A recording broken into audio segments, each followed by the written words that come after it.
어느 여름밤 대학생 민수는 자취방에서 홀로 밤을 보내고 있었습니다. 그날따라 더위가 심해 창문을 열어놓고 지내고 있었죠. 방 안은 선풍기 바람만이 겨우 시원함을 느끼게 했습니다. 그날 밤 민수는 강의와 아르바이트로 지친 몸을 이끌고 침대로 곧장 향했습니다. 그는 자신의 폰을 확인하며 마지막 메시지를 보내고 나서야 잠들 준비를 마쳤습니다. 시간이 얼마나 흘렀을까요? 민수는 자신의 방으로 빠르게 들어오는 차가운 바람에 잠결에 몸을 부르르 떨며 눈을 떴습니다. 뭔가 낯선 기분이 들었지만 피곤해서인지 다시 잠을 청하고 싶었습니다. 그런데 그때 창문 쪽에서 이상한 소리가 들려왔습니다. 탁탁 가볍게 창문을 두드리는 소리였습니다. 민수는 처음엔 바람에 나뭇가지라도 흔들린 건지 대수롭지 않게 생각했지만 소리는 지속적으로 이어졌고 한 번 잠이 깨어버린 민수는 궁금증과 불안감을 감출 수 없었습니다. 설마 누가 장난치나 싶어 창문 쪽으로 시선을 돌려보았습니다. 그러나 아무것도 보이지 않았죠. 그저 캄캄한 밤하늘과 자신이 사는 다세대 주택의 조용한 골목길이 보일 뿐이었습니다. 민수는 다시 잠을 청하려 했지만 이상하게도 온통 그 소리만이 머릿속을 어지럽혔습니다. 탁 계속해서 들려오는 소리에 자신도 모르게 이불을 꼭 끌어안았습니다. 그리고 미묘한 두려움이 엄습해왔습니다. 그 순간 민수는 창문 밖을 뚫어지게 쳐다보다가 어떤 형체가 서서히 드러나는 것을 보았습니다. 자세히 보니 그 형체는 긴 머리를 늘어뜨린 채 하얀 옷을 입고 있는 여자의 모습이었습니다. 민수는 그 자리에서 얼어붙은 듯 움직일 수 없었습니다. 여자는 창 밖에서 가만히 민수를 응시하며 미소 짓고 있었죠. 도깨비불 같은 그녀의 눈빛은 민수의 숨통을 막아버릴 듯 했습니다. 어떻게 해야 할지 몰라서 얼어붙어 있던 민수는 간신히 정신을 차리고 스마트폰을 집어들었습니다. 무작정 경찰에 신고를 해야겠다고 생각했죠. 하지만 이상하게도 전화는 먹통이었고 신호음조차 들리지 않았습니다. 패닉 상태인 민수는 손가락이 부들부들 떨렸고 점점 더 그 형체가 창문 너머 가까이 다가오는 듯한 느낌이 들었습니다. 그 순간 민수는 본능적으로 이대로 가만히 있으면 안 된다는 생각이 퍼뜩 들었습니다. 그는 침대에서 벌떡 일어나 창문으로 다가가 커튼을 힘껏 닫고 창문 잠금 장치를 확인했습니다. 그리고 밤불을 켜며 방 안을 둘러보았습니다. 그녀는 이미 창문 앞에서 사라진 듯했지만 민수는 그 여자의 존재감이 아직도 방 안을 맴도는 것만 같았습니다. 시간은 계속 흘러 아침이 되었습니다. 창밖은 어느새 잠잠해졌고 민수는 지친 몸을 이끌고 벌떡 일어나 창문을 조심스레 열어보았습니다. 밤의 공포는 상상 속 이야기였던 걸까요? 하지만 창문 너머에는 그녀가 남기고 간 작은 손자국이 선명히 남아있었습니다. 마치 다시 만나자는 약속처럼 말입니다. 그 후로 민수는 그 사건에 대해 누구에게도 말할 수 없었고 방범 장치를 강화하고 창문에는 막을 설치했습니다. 하지만 간혹 새벽녘에 들려오는 탁탁 소리에 잠에서 깨곤 했습니다. 그 여름밤의 공포는 여전히 민수의 기억 속에서 사라지지 않은 채 남아있었습니다. 두 번째 이야기. 어느 날 밤 평범한 대학생 민주는 기말고사를 준비하느라 학교 도서관에 늦게까지 남아있었다. 도서관은 밤이 깊어지면서 사람들의 발길이 끊어져 그는 혼자서 서가 사이를 거닐며 조용히 집중하고 있었다. 시험이 얼마 남지 않아서 긴장된 탓에 민주는 커피 한 잔을 들고 다시 자리에 앉아 노트북을 열어두었다. 밤 11시가 다 되어갈 무렵 도서관 구석에서 낡은 책장이 혼자 스르르 열리는 소리가 났다. 아마도 너무 오래돼서 그런 걸 거야 라는 생각에 민주는 대수롭지 않게 여겼다. 몇 분 후 다시 한번 책장의 문이 열리는 소리가 들렸고 이번에는 문득 이상한 기운이 느껴져 고개를 들어 주변을 살폈다. 그때였다. 저 멀리 책장에 있는 곳에서 뭔가 희미한 형체가 보였다. 형체는 점점 선명해졌고 그녀는 머리가 긴 여인이었다. 민주는 순간 자신이 환각을 본 것이라고 믿으려 했지만 시간이 지나면서 그녀의 얼굴이 뚜렷하게 보였다. 차갑고 텅 빈 눈으로 그를 바라보고 있는 것이 아닌가. 심장이 철렁 내려앉은 민주는 순간 몸이 굳어버렸고 그녀가 천천히 그의 쪽으로 다가오기 시작하자 도저히 자리를 뜰 수도 없었다. 여자는 민준에서 약 몇 미터 떨어진 곳에 서서 가만히 그를 지켜보고 있었다. 두려움에 몸이 떨렸지만 그는 용기를 내어 자리에서 벌떡 일어나 도서관 출구를 향해 달렸다. 뒤에서 발소리가 점점 커져오는 것을 느꼈지만 그는 고개를 돌리지 않고 무작정 도망쳤다. 다행히 출구에 다다른 그는 재빨리 문을 열고 바깥으로 뛰쳐나갔다. 교정에 나와서야 뒤를 돌아보았을 때 그녀는 더 이상 보이지 않았다. 하지만 이상한 기운은 여전히 그를 감싸고 있었다. 민주는 흥분된 마음을 가라앉히려 숨을 몰아쉬며 주변을 둘러봤다. 밤 공기는 차가웠고 고요한 캠퍼스에는 아무도 없는 것처럼 보였다. 친구들에게 전화를 걸어도 놀랄 개뻔에 잠시 망설였지만 그야 두려운 마음은 커져만 갔다. 그날 이후로 민주는 도서관에 혼자 남아있기를 두려워하게 되었다. 친구들에게 그날 밤의 이야기를 털어놓자 친구들은 결코 도서관의 뒤쪽 서가에 혼자 남지 말라는 조언을 했다. 그곳에는 3년 전에도 학생 한 명이 같은 경험을 했다는 괴담이 있다는 것이었다.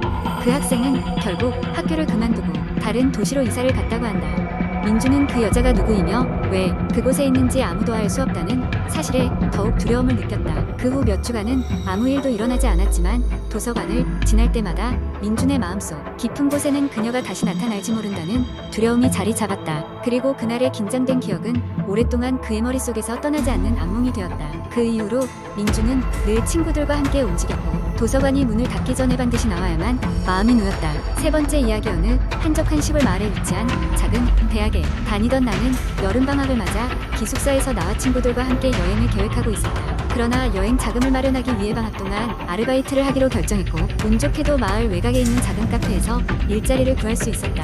그 카페는 오래된 주택을 개조한 형태로 겉모습은 굉장히 매력적이었지만 왠지 모를 기묘한 분위기를 풍기고 있었다. 카페 주인은 할머니였고 그곳은 그녀가 직접 운영하며 한때 그녀의 가족들과 함께 살았던 곳이라고 했다. 나는 처음엔 그저 조금 낡았구나 정도로 생각했다. 일하는 첫날 나는 카페 내부를 자세히 살펴보게 되었고 안쪽 벽에 걸린 사진들이 눈에 띄었다. 낡고 빛바랜 사진 속에는 웃고 있는 한 가족의 모습이 담겨 있었다. 할머니는 내가 사진을 유심히 보고 있는 걸 눈치채셨는지 조용히 다가와 사진에 대해 설명해 주셨다.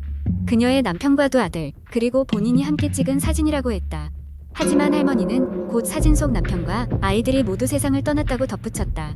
기묘한 기분이 들었지만 동정심이 앞서 나는 할머니를 도와 매일 열심히 일했다. 이상하게도 매일같이 그 카페에는 대학교 학생들에는 손님이 거의 찾아오지 않았다. 마을 주민이나 지나가는 사람들도 카페 근처에 오는 일이 없었다. 얼마 뒤 나는 카페에서 뭔가 이상한 점을 느끼기 시작했다. 늦은 밤 모든 손님이 돌아가고 정리까지 마쳤을 때쯤이면 항상 계단을 내려오는 발소리가 들렸다. 처음에는 할머니가 위층에서 무언가를 정리하시나 싶었지만 수차례 확인해도 언제나 계단에는 아무도 없었다. 그러던 어느 날 일이 끝나고 할머니와 함께 늦은 저녁을 먹게 되었다. 조용히 앉아있던 할머니는 불쑥 이런 말씀을 하셨다. 혹시 여기에 정말 혼자 있다고 생각했니? 그 말에 섬뜩함을 느끼며 무슨 뜻인지 물었다. 그러자 할머니는 무슨 이야기를 들려줘야 할지 한참을 고민하시다가 드디어 자신이 이 집에서 홀로 살아온 세월 중에 남편과 아들들이 자주 찾아온다는 이야기를 꺼내셨다. 그들이 이곳을 떠나지 못하고 돌아다닌다고 믿는다고 하셨다. 무서운 이야기라며 웃어넘기기에는 순간적으로 너무나 생생한 공포가 느껴졌다. 이웃 주민들 사이에서는 오래전부터 이 집에 관한 소문이 돌았다고 했다. 가족이 이곳에서 원인 모를 사고로 세상을 떠나고 나서 그들의 영혼이 집에 머물고 있다는 이야기였다.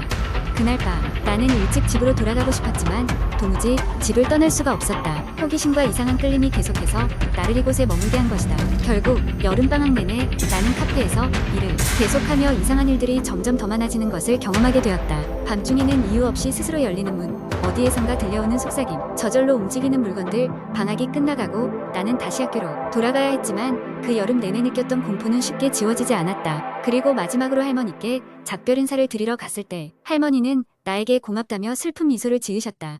마치 자신이 아닌 홀로 남아있는 누군가를 대신해 감사 인사를 전하는 것처럼 결국 나는 돌아왔고 그 이후로도 할머니와 카페에 대한 이야기를 친구들에게 몇 번이나 해주었지만 모두 그저 괴담으로 받아들였다. 그러나 나는 지금도 가끔 그 카페의 꿈을 꾼다. 여전히 그 집 어딘가에서 희미한 웃음을 짓고 있는 가족들의 모습과 함께.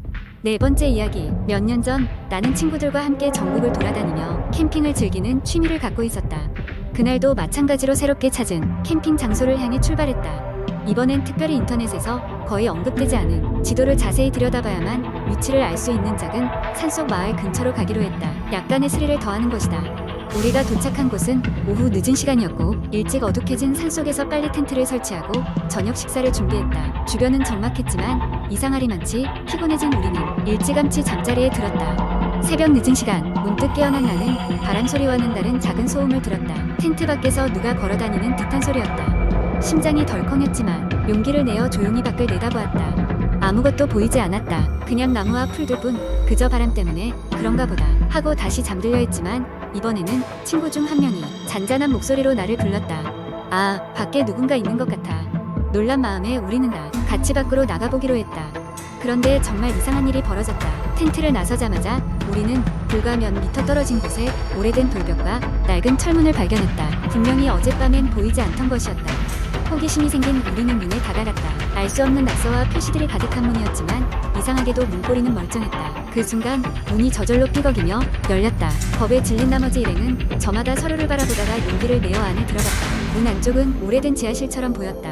벽은 거뭇한 곰팡이로 뒤덮여 있었고 안으로 들어갈수록 싸늘한 공기가 우리를 감쌌다. 그때 어디선가 울부짖는 듯한 소리가 들려왔다. 언뜻 듣기에 사람 소리 같았지만 너무 비현실적이었다. 무언가가 이끄는 듯 우리는 소리가 나는 방향으로 발걸음을 옮겼다. 어두웠기에 조심스레 걸음을 옮기던 우리는 결국 좁은 방 하나 앞에 도착했다. 방 안에는 녹이 쓴 철제 침대가 하나 있었고 그 위에는 낡은 인형이 놓여 있었다. 놀랍게도 인형에서 소리가 나고 있었다.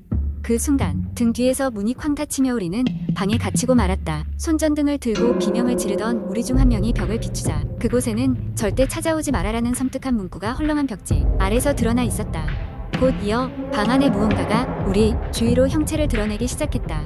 그림자처럼 어른거리며 형체도 모호한 존재들이었다. 우리는 비명을 지르며 닫혔던 문을 마구 두드리고 나서야 누군가 문을 열어주었다. 마을의 한 노인이었다. 그는 자신을 이 마을의 마지막 주민이라고 소개했고 이곳으로 아무도 오지 말았어야 한다고 말했다. 그날 이후로 우리가 경험한 일들은 결코 아무에게도 이야기하지 말 것을 경고하며 그 방에서는 한때 잔혹한 일이 벌어졌다고 덧붙였다. 후에 알게 된 사실이지만 그 마을은 수십 년 전 끔찍한 사건 이후로 정부에 의해 서류와 지도에서 모두 사라진 존재하지 않는 곳이었다. 마을에 대해 조사를 시도했던 이들도 종종 실종되거나 정신 이상을 겪었다고 전해졌다. 우리는 그저 운이 좋았을 뿐이었다는 소름 끼치는 생각이 들었다. 결국 우리는 그곳을 등지고 돌아오기로 했다. 그리고 그날의 일을 누구에게도 이야기할 수 없게 되었지만 아직도 가끔씩 한밤중에 그 인형의 소리가 꿈속을 떠돌아다니곤 한다.